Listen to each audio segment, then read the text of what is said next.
अस्सलाम वालेकुम दोस्तों हम इस वीडियो में बात करेंगे अकाउंट मेंटेनेंस लेटर के हवाले से और बैंक स्टेटमेंट के हवाले से। बैंक स्टेटमेंट कैसी वीज़ा के लिए रिक्वायर्ड होती है, जिस पे 100% वीज़ा मिलता है, कैसे उसको मेंटेन करते हैं, क्लोजिंग बैलेंस कैसे किसे कहते हैं, कैसे रखा जाता है मेंटेन, मैं ये इस वीडियो में तफसील से दिखाऊंगा। और जो आपका जितना ज़रूरी बैंक स्टेटमेंट है उतना ज़रूरी ही अकाउंट मेंटेनेंस लेटर है।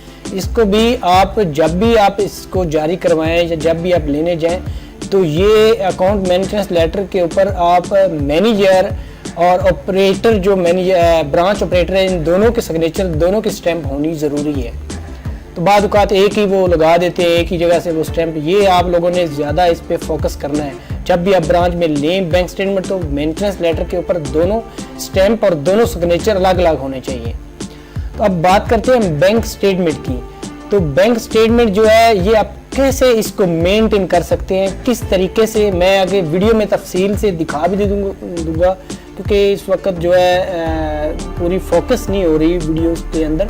मैं आप अलग से इनका प्रिंट स्क्रीन पर लगा देता हूँ, कुछ ही देर के बाद तफसील से मैं दिखा भी देता हूँ कि कैसे मेंटेन किया जाता है। जब वीज़ा प्रोसेस करवाना हो तो वीज़े के लिए अगर आप चाहते हैं कि 100% हमें वीज़ा मिले, जब भी आपकी रिफ्यूज़ल लगती है वीज़े के ऊपर तो उस वक्त ये नहीं बताया जाता कि आपकी बैंक स्टेटमेंट ठीक नहीं है। तो वो समझ जाते हैं कि ये इसके अंदर ये गलत ट्रांजैक्शन की गई है वीज़ा के लिए। तो आप लोगों ने इस पे फोकस ज़्यादा करना है बैंक स्टेटमेंट पे। बैंक स्टेटमेंट के ऊपर ही वीज़ा इशू होता है। ये इसी से पता चलता है कि ये बंदा वीज़ा जो ये जेन्युइन है या नॉन जेन्युइन है। तो इस पे फोकस करना है आप लोगों को। मैं तफसील से आगे चल के दिखा देता हूँ कि कैसे इसको आप मेंटेन कर सकते हैं। मान लीजिए आप, मैं आगे चल के दिखा भी दूंगा प्रूफ के साथ। मान लीजिए आपने अपने अकाउंट में 2 लाख रुपए रख लिए हैं किसी भी कंट्री का वीज़ा के लिए, मलेशिया के लिए या आप किसी भी कंट्री के लिए। अगर आपने वीज़ा प्रोसेस के लिए 2 लाख रुपए अकाउंट में रखे या 1 लाख रखा है तो उसमें से आपने ATM बनवा लेना है। ATM तो बना होता है, जिसका भी अकाउंट होता है तो ATM होता है। आप जाएँ एक दिन 50,000 की ट्रांजैक्शन करें, 50,000 से विड्रा करें, आप जाके फिर जनाब 40-42,000 जमा करा दें, 7-8,000 रुपये लेके वापस आ जाएं। दूसरे दिन जाएं आप 50,000 निकलवाएं और 7-8,000 उसके साथ मिक्स करके आप यानी कि 55-60 रुपये यानी 60,000 आप जमा करवा दें। तो इसी तरह आपने कुछ ज़्यादा निकलवाने हैं, कुछ कम जमा करवा देने हैं, कुछ कम निकलवाने हैं, ज़्यादा जमा करवा देने हैं, यानी कि इसी तरह से आपने मेंटेन करना है।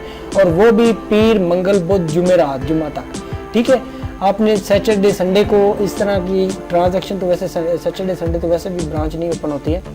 तो अब मैं आप लोगों को दिखा देता हूँ मेन चीज़ जो है यहाँ पे स्क्रीन के ऊपर लगा के कि आपकी जो टोटल ट्रांजैक्शन कितनी है 6 मंथ के अंदर, और आपका डेबिट कितना है और क्रेडिट कितना है और क्लोजिंग बैलेंस कितना है। और आपको जब महीने के आखिरी दिन होता है यानी कि 30 तारीख है या 31 तारीख है, उस दिन आपने कितना बैलेंस रखना है ये मैं तफसील से इस वीडियो में दिखाऊंगा भी, जैसे मैं मेंटेन करता हूँ और जिस पे मुझे वीज़े मिलते रहे। तो इसी तरह ऐसी ही स्टेटमेंट पे वीज़े मिलते हैं। फिर मैं आप लोगों को दिखा देता हूँ। ये मैंने कुछ अपनी जो प्राइवेसी है वो हिडन कर दी है ताकि मैं आप लोगों तक शो ना करवा सकूँ। तो सबसे पहले आप लोग ये देख सकते हैं, ये अकाउंट मेंटेनेंस सर्टिफिकेट इसको कहते हैं, ठीक है। तो ये एक इसके साथ ही आप जब भी मांगेंगे हमें बैंक स्टेटमेंट चाहिए तो उसके साथ हम उनको कहेंगे हमें वीज़ा के लिए वो दूसरा लेटर बना दें, मेंटेनेंस लेटर। उनको कहेंगे हमें उसके साथ लेटर भी बना दें, वो बना देंगे आपको। तो ये जैसा कि अकाउंट टाइटल का नाम जो भी होगा आपका वो होगा, नीचे अकाउंट नंबर होगा, नीचे वो बता देंगे ये बिजनेस अकाउंट है, जो बिजनेस होगा तो उसके साथ CNIC नंबर होगा। अगर वो अपना पर्सनल अकाउंट है तो वो पर्सनल नेम होगा, जी ये इस नाम से है या ये CNIC है, ठीक है। तो अब बात कर लेते हैं जो मेरा अकाउंट है। ये मैं देख सकते हैं अभी स्क्रीन पे भी दिखा रहा हूँ, जो मेरा है वो 2011 का है। तो इस वक्त ये देख सकते हैं मेरा मैं तकरीबन 10-11 साल से इस अकाउंट को यूज़ कर रहा हूँ और इसी पे मुझे ये मेरा मेंटेनेंस साबित करवा रहा है कि ये इतने अरसे से इस बैंक को यूज़ कर रहा है। ये लेटर बताता है कि इतने अरसे से इतने अरसे तक ये बंदा इस अकाउंट को प्रॉपरली यूज़ कर रहा है।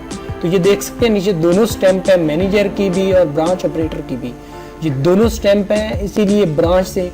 अब बात कर लेते हैं बैंक स्टेटमेंट के क्लोजिंग बैलेंस की, क्लोजिंग की नहीं, आप क्लोजिंग ये दो तरह का होता है। एक तो क्लोजिंग होता है जब आप बैंक स्टेटमेंट लेते हैं, एक होता है हर महीने की आखिरी तारीख को, 31 कह लें या यकम कह लें, इस तारीख को वो देखते हैं। जब भी आपकी 6 मंथ की बैंक स्टेटमेंट होगी या 3 मंथ की होगी, वो ये चीज देखेंगे। जो एम्बेसी वाले होते हैं वो सिर्फ और सिर्फ इस पे फोकस करते हैं। तो वो एंड पे भी मैं दिखाऊंगा जो क्लोजिंग बैलेंस होता है, ये कितनी ट्रांजैक्शन की गई है, उसमें क्या क्या, कितना क्रेडिट कितना डेबिट हुआ है, तो ये भी मैं तफसील से दिखा दूंगा। अब ये मैंने दिखा दिया 1 सितंबर को या 31 अगस्त को मेरी अकाउंट में बैलेंस कितना था। तो अभी मैं ये सीधा बिल्कुल इस तरफ दूसरी तरफ दिखा देता हूँ, इसमें मेरा आखिरी तारीख को कितना बैलेंस था।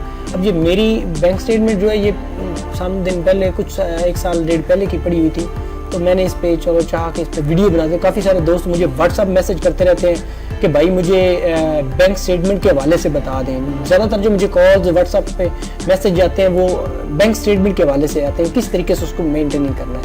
तो अब ये देख सकते हैं जो मेरे पास है वो 31 अगस्त को जो है मेरी वो 6,80,000 रुपये की है, ठीक है। तो अगर यकम की बात की जाए तो 6,30,000 रुपये है।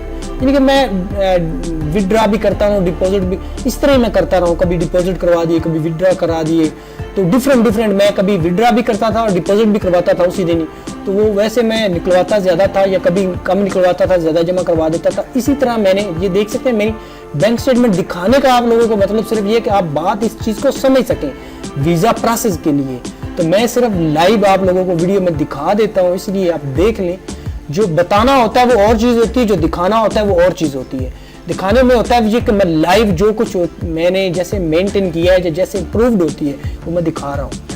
क्योंकि मेरे जो मेरी जिनसे बात पहले भी होती रही है, वो जिनकी ज़्यादातर रिफ्यूज़ल हुई है, उनकी जो बैंक स्टेटमेंट देखी गई उन्होंने क्लोजिंग बैलेंस को नहीं देखा, आखिरी दिन को, महीने के आखिरी दिन का ये फोकस नहीं किया उन्होंने।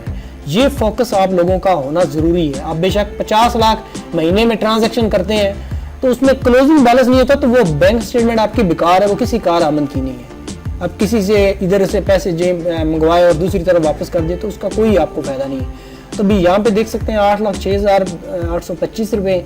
तो अभी मैं यहाँ पे दिखा देता हूँ जो टोटल मैंने 6 मंथ के अंदर ट्रांजैक्शन कितनी की है और डेबिट कितना है और क्रेडिट कितना है, ये दोनों चीज़ें मैं इसमें दिखा भी देता हूँ। और बैलेंस में क्लोजिंग बैलेंस भी दिखाता हूँ जिसमें मैंने ये बैंक स्टेटमेंट ली है। ये मैं तफसील से वीडियो बनाने का मतलब ये है कि ताकि आप लोग आसानी से समझ सकें। वीडियो मैं इसीलिए बनाता हूँ ताकि अगले बंदे को कुछ समझ आ सके, ताकि उसको इससे कुछ फ़ायदा हो। नहीं तो हज़ारों की तादाद में आप लोगों को वीडियो मिल जाएंगी बैंक स्टेटमेंट के हवाले से। टोटल जो मेरी ट्रांजैक्शन की गई है 217 यानी कि डेबिट है, और जो क्रेडिट है वो 86 है, यानी कि 86 है मेरी क्रेडिट। तो ये क्रेडिट और डेबिट क्या है? क्रेडिट ये है कि जो मैंने निकलवाए हैं, और जो डेबिट है जो वो मैंने जमा करवाए हैं। तो इस वक्त जो मैंने जमा करवाए हैं वो 217 ट्रांजैक्शन मैंने की है 6 मंथ के अंदर, और जो मैंने विड्रा किए हैं वो 86 है। और जो मेरा 6 मंथ के अंदर क्रेडिट और डेबिट कितना है, तो जो मेरा क्रेडिट है ये डेबिट जो है वो 6,07,25,000 यानी कि ये मेरा डेबिट है, और जो मेरा क्रेडिट है वो 7,07,25,000 रुपये है। तो अब बात कर लेते हैं क्लोजिंग बैलेंस। जो मैंने जब बैंक स्टेटमेंट ली तो उस वक्त जब बैंक आखिरी बैलेंस जो ज़्यादातर वीज़ा प्रोसेस के लिए जो लोग करते हैं, जो एंड बैलेंस देखते हैं, ये उस वक्त जी हमने 5 लाख करवा लिए 3 लाख, तो ये नहीं चलता। ये अब मैं आप लोगों को दिखा रहा हूँ, ये जो इस वक्त अवेलेबल बैलेंस है वो 3 लाख रुपए है, और जो क्लोजिंग बैलेंस है एंड बैलेंस जो है वो यहाँ पे नीचे आप लोगों को नजर आ रहा है 3 लाख रुपए है। तो ज्यादातर जो वीजा प्रोसेस के लिए लोग कुछ करते हैं जी 5-10 दिन 15 दिन पहले पैसे जमा करवाए तो बस जी हमने वीजा के लिए अप्लाई कर दिया, जी दिखा दिया जी हमारे पास अकाउंट में पैसे पड़े हो। तो वीजा ऑफिसर यही समझ जाता है कि जी इसने वीजा लेने के लिए अकाउंट में पैसे करवाए। जब आप मेंटेनेंस 6 मंथ से पहले स्टार्ट करते हैं तो 6 मंथ जब ज्यादा हो जाए ऐसा तो आप बैंक स्टेटमेंट लेकर जाएंगे तो आपको 100% वीजा मिलेगा, अगर आप इसी तरीके से बैंक स्टेटमेंट को मेंटेन करते हैं। बात 6 मंथ की है ना, 6 मंथ के बाद आपको 100% वीजा मिलेगा। सिर्फ आपने 6 मंथ इसके अंदर बैलेंस मेंटेन करना है, जैसे मैंने दिखाया इस वीडियो में तफसील के साथ। अगर वीडियो अच्छी लगे तो वीडियो को लाइक जरूर कर दीजिए, क्योंकि हम बहुत सारी मेहनत करने के बाद आप लोगों तक वीडियो लेकर आते हैं। Thanks for watching my video.